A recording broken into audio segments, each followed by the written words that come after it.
It's Wednesday, August 14. This is the news on PBCJ. I am Simone Absalom. Residents in the corporate area will have to wait longer for normality to return to the supply of water. The National Water Commission, NWC, has again revised the schedule for completion of pipe laying activities along the Mandela Highway. A news release from the NWC on Tuesday said the project is 87% complete. The NWC had previously set a timeline for work to be completed at the end of this month. Acting Corporate Public Relations Manager at NWC, Tisha Ann Pinnock, said the timeline has been pushed back to October. The revised schedule for the Hagley Park Road, however, is the end of August, while for Constant Spring, it is September. Ms. Pinnock said the NWC will continue to truck water to customers. It will also revise the water regulation schedule. Jamaican students were able to access their CAPE results since yesterday afternoon. CSEC results will be released Thursday, August 15. According to a release from the Education Ministry, CXC notes that in the past, students may have experienced access issues due to the high volume of traffic received on the CXC website, where the results were scheduled to be released at 10 p.m. Eastern on release dates. This year, in order to ensure that students have easy access to the results portal, CXC will release results at varying times throughout the day. Territories in the Eastern Caribbean will receive their results at earlier times than Jamaica, and Trinidad and Tobago at a later time on the same dates. Embattled Caribbean Maritime University President Dr. Pinnock has asked that his leave of absence be extended to September 16, as investigations into allegations of misconduct linked to former Education Minister Ruel Reid and the university continues. PBCJ understands that Dr. Pinnock's leave would have expired on Friday of this week. On July 5, he advised the CMU board that he had decided to take a 6-week leave of absence with immediate effect in light of the ongoing investigation. He said this was to ensure transparency and retain the integrity of the university. Deputy President Professor Ibrahim Ajwana will continue to act in the post of president until September 13. The Meteorological Service of Jamaica is encouraging Jamaicans to remain prepared for hurricanes amid the updated outlook for the 2019 Atlantic hurricane season by the National Oceanic and Atmospheric Administration, the NOAA. The NOAA said recently that conditions are now more favorable for above-normal hurricane activity. The forecast for an above-normal season comes as the country has entered into the most active part of the season. According to the Met Office, the outlook predicts up to 17 named storms, 5 to 9 of which could become hurricanes, and we could see 2 to 4 of those becoming major hurricanes. These figures are an increase on the initial outlook of 9 to 15 named storms and 4 to 8 possible hurricanes. Citizen groups and organizations such as health centers are the first line of defense whenever there is a disease outbreak, so says His Worship, the Mayor of Kingston, Councillor Delroy Williams. The mayor was speaking at an official ceremony for the adaptation of the Olympic Gardens Health Center on Monday, where he represented the Member of Parliament, Prime Minister Andrew Holness. At the KCMC, we understand that the locals and the local community groups, they provide the first defense against any major disaster. Because the first couple of hours and the first few days are the time when you really save lives in a major disaster, which means that the local groups must be armed to respond. And at the KCMC, we understand that fully well.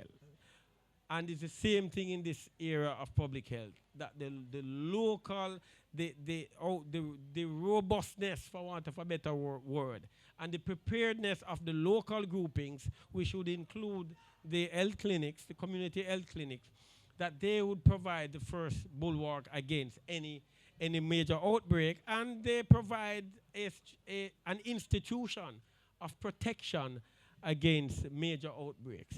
Councillor Williams also urged citizens to act as stakeholders and take care of the facility. This also initiates a move that I'm sure others will follow across the Kingston and St. Andrew, and indeed across the country. So as a community, we have to be grateful and thankful, and we must make our thankfulness known in different ways, but one way is to invest our time and effort into the safeguarding and protecting the infrastructure of the clinic here, and protecting the persons who operate here, because I know sometimes community members can be very strong and passionate, but please understand that the workers here do offer a service to the community, and we have to, in our behavior and our communication with them, that we have to show that thankfulness. The Olympic Gardens Health Center was adopted for the next 3 years by Anne-Marie Brown, a Jamaican from the diaspora. She had grown up in the community before migrating. A section of Spanish Town Road heading towards the 3 miles bridges from the section of downtown Kingston will be closed as of today for 2 days to facilitate the reconstruction of the roadway between Bell Road and the intersection. Communication and Customer Services Manager at National Works Agency, NWA, Stephen Shaw, says existing road surface will be excavated and a new base put down as works to complete the ground-level roadway under the bridges continue in earnest. Shaw says persons will still be able to access establishments along the area by way of Bell Road, Little Bell Road, and Marcus Garvey Drive. And in our Vox Pop for today, we gauge the public response to the different roadwork projects being undertaken across the corporate area.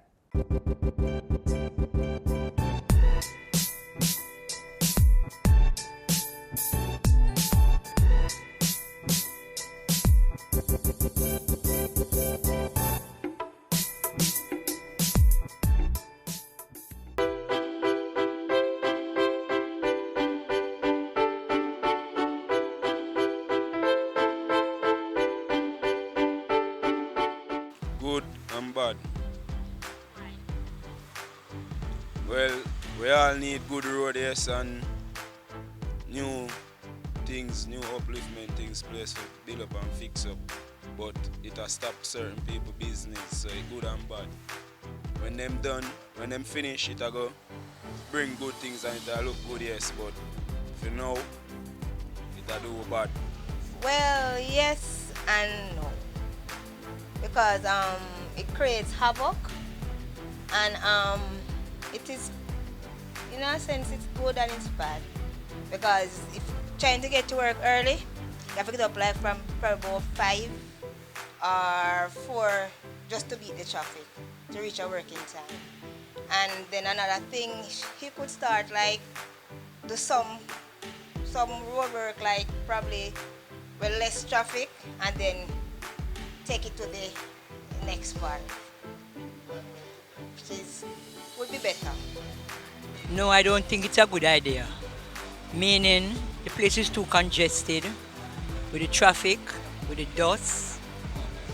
The disabled, the blind are in problems getting aid to cross the street or cross the road.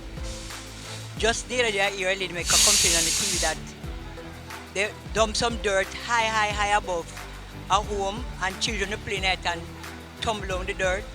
So too many rats can't dig a good hole. If the road is to be fixed one at a time, you can't be having it east, west, north and south at the same time. No, I don't really think it's a smart move, because it's got so much congestion and confusion on the roads, because you go in some places and it takes you hours and minutes to reach. And then one is not complete, and then they start the next one, and then the next one is not complete, and they start and the next one again. It's so hard. And then, yes, we need the roads, but some people are suffering from the most necessary commodity, water. People don't have water for days, months now, and that is bad. And those people are paying water rate, and that is very bad. So I don't think doing so many roads at once makes any sense to me. But as it is what it is. The government is doing what it thinks is best. So I guess we just have to live with it.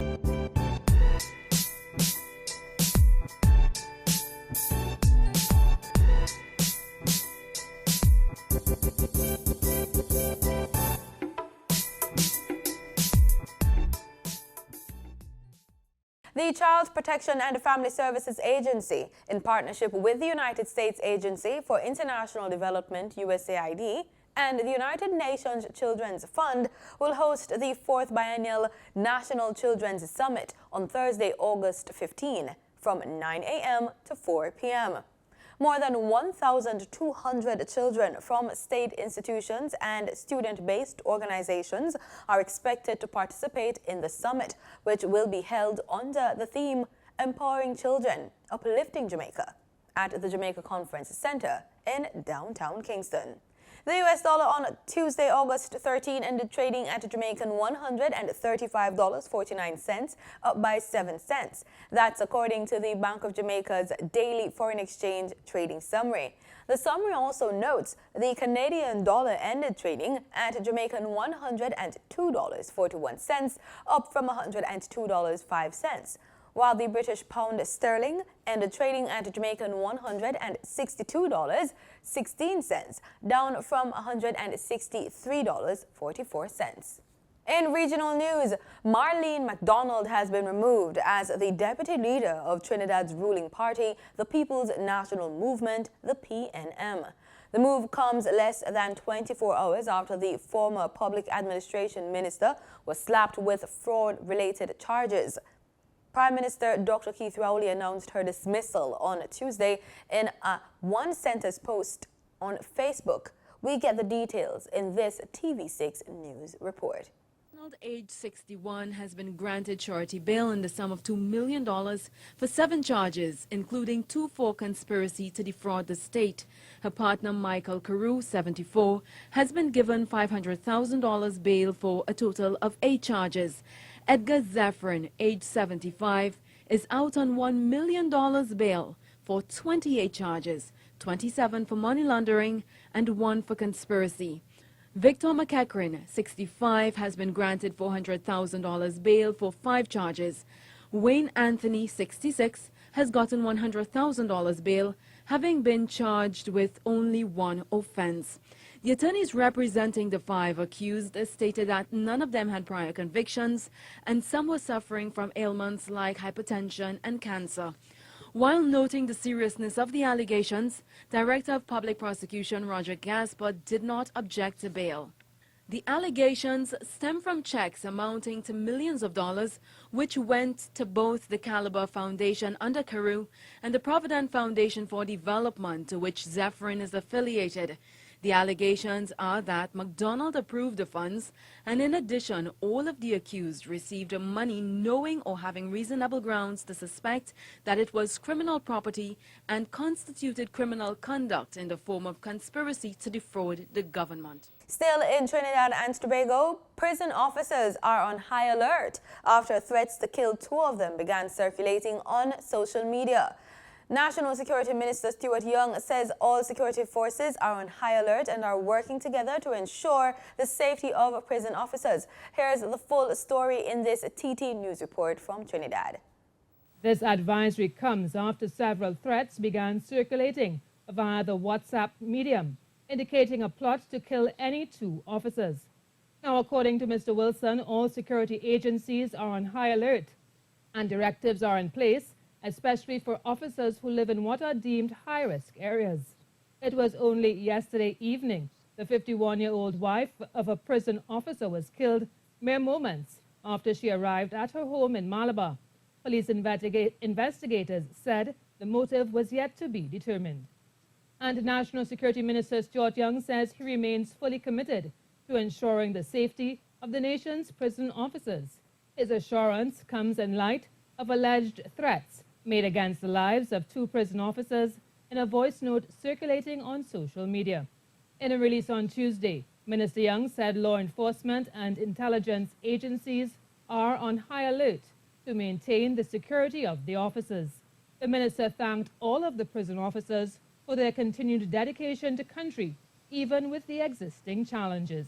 In Guyana, a day before the High Court ruled that the current house registration process being done by the Guyana Elections Commission, GCOM, should be allowed to continue, the main opposition People's Progressive Party kept up their protest outside the Ministry of the Presidency.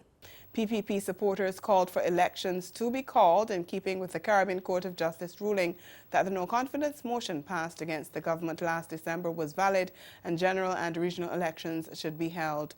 The elections are due 3 months after a no-confidence motion. That timeline went on pause while the matter was being challenged in court and therefore began from June 18th, the date of the ruling of the CCJ, putting the deadline at September 18th unless a two-thirds majority of the National Assembly agrees to an extension.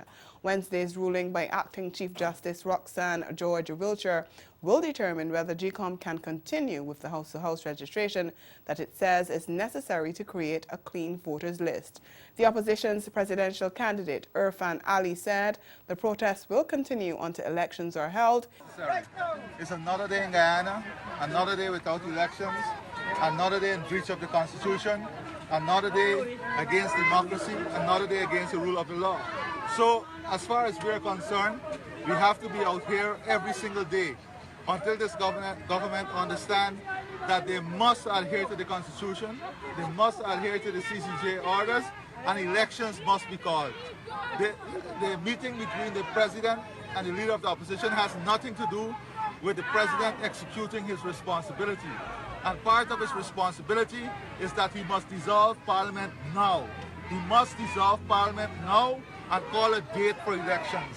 We are mixing things up.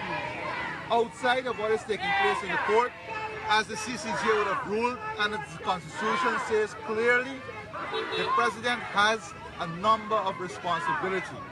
In the present circumstances, with the successful passage of the no confidence, the president must dissolve Parliament and name a date for elections. There are calls in the Bahamas for firm action to protect the endangered conch. Earlier this year, scientists warned that Nassau's conch industry could become extinct within a decade owing to overfishing. The details in this ZNS News report. With research pointing to the possible extinction of the queen conch in the Bahamas within the next 10 to 15 years, Minister of Agriculture and Marine Resources, Honorable Michael Pintard, says that the country must address a number of changes in the conch industry to save the mollusk, including stopping conch exports. 1/5 of all the conch that is harvested in the Bahamas is exported. And while in the minds of many that is a small number, we believe that 600,000 pounds is a significant number. And therefore, again, we are concerned about the livelihood of those that have built a business model on exporting, but we have to make this decision, and we're making it. We have been consulting nationally, not just with fishers who are extremely important and processing houses or environmentalists. We believe the general public have an opinion, and their opinion ought to be respected as it relates to conch, which is an iconic species. And following a petition and the call for a closed conch season, Minister Pintard says that no official conclusion has been made yet on whether or not a closed conch season will be implemented. He added, though, that ministry officials are willing to hear all suggestions for a closed conch season. Certainly prepared to look at every reasonable suggestion that is made. Successive governments has done so. We've looked at the lobster crisis that we faced, and we had a closed season. That is now a marine species that is being harvested and managed in a sustainable way. And with conch, again, we are again allowing the science and consultation to drive our decisions. In sports, we look to football. A cease and desist order, which was given to the Premier League Clubs Association, PLCA, by the Jamaica Football Federation General Secretary, Dalton Wint, has been lifted, with the PLCA once again in charge of sponsorship. According to the PLCA chairman, Mike Henry, there is no way they were going to sit aside and watch the JFF run the show. According to Mr. Henry, after constant dialogue with JFF President Michael Ricketts, he got the feeling there is a disconnect with the General Secretary. Referees' payment has been stumbling block for the PLCA, but they are trying to get the JFF to foot the bill from the yearly FIFA grant for the top league in the country. According to Henry, ensuring the integrity of the league requires the JFF and not the PLCA to foot the bill. The Premier League is scheduled to kick off on September 1. We are batting for cricket as West Indies ODI captain Carlos Brathwaite is dismissing suggestion that the current crop of players lack confidence in their series against India. I don't think it's belief per se, because if you ask any guys in the dressing room if they believe we can win, I think they do believe we can win. But I guess the know-how and the execution of that belief is where we've been lacking, especially in key moments, as I said. So I don't think it's a lack of belief, I don't think it's a lack of passion. And in most cases, not even a lack of skill, but we just haven't been executed what we wanted to execute in key moments of the game, and it's hampered us since the England series for the majority of the World Cup and then in this last game. Brathwaite is hoping that the Windies can level the series against the Indians. Drew the last series against England at home as well. And then going into the last game, I think it's just for us to get the batting right in both parts. If we could divide the batting in half, we either get good starts and then throw it away at the back end, or we don't get good starts and then run it close because of a rear guard effort. I think the batting was much improved, especially from the T20, from the overall batting performance in the World Cup as well, but we didn't close it off. So it's for the batting to get us in a position similar like the second game, more often than not. Hopefully that happens tomorrow as well, and for the lower half to close up the game. India has gotten the best of the regional side so far in the ODI series. And that's the news on PBCJ. I'm Simone Absalom. Remember, PBCJ is the people's station.